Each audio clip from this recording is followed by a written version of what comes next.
I find it very interesting that Cody always avoids the conversation about who really did it to Jacob Fatu, right? Because for 2 weeks in a row, Drew McIntyre has made it very clear that he did not do it, right? He said, yo, I wanted to, but it wasn't me.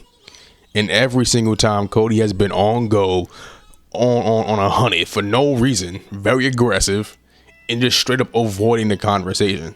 Now, I'm not saying he did it, but I'm saying he's prime suspect number one for me, because you know what I mean. If he didn't do it, that'd be a loose swerve for me personally, because all signs point to Cody for me personally. Because why are you avoiding the conversation so much? When I get it, he's a heel. You don't trust the heels, but like Drew's not a typical heel. He'll just lie. Like he will make it abundantly clear when he did something. Right, when he beat up CM Punk, he made it very clear it was him. Right, when he was beating up Damian Priest, he made it very clear it was him. So if he clearly did something, he would say it. He would own up to it. He would want to claim that he did it, but he didn't do it for this one.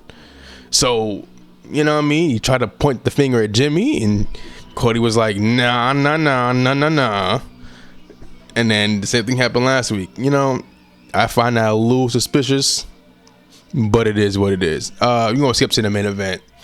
Most of SmackDown was boring, I'm not going to lie to you, but we'll get to it. We'll go to the ending. Main event, no DQ match between Drew and Jimmy.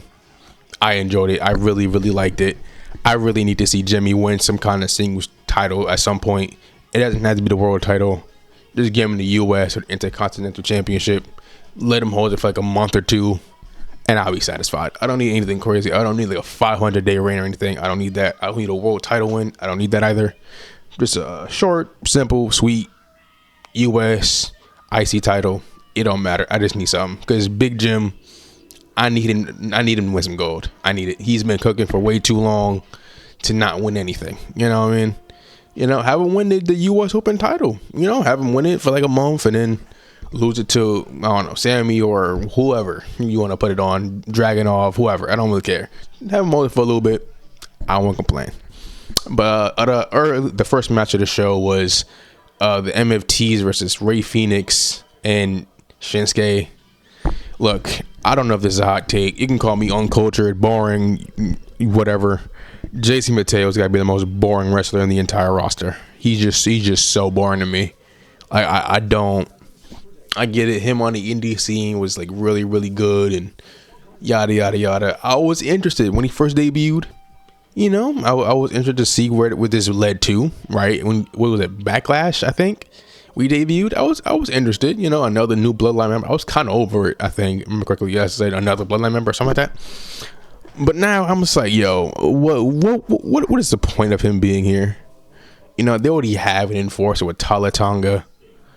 Right, they don't. He's kind of like the odd man out of the group, so it's like, why are you here?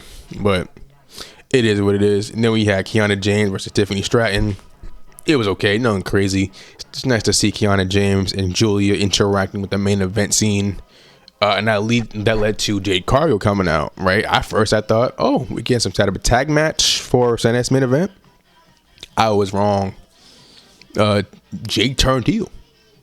Right, so we're getting another match between those two. I think it's like the third match between them, even though it feels like 50. But at least this time, Jade's a heel. So that counts for something, right? What else? What else happened in the show? And then we had the US Open Challenge. Aleister Black accepted it. I loved it. The trend of the US Open title reigns being open challenges and being great. I love to see it.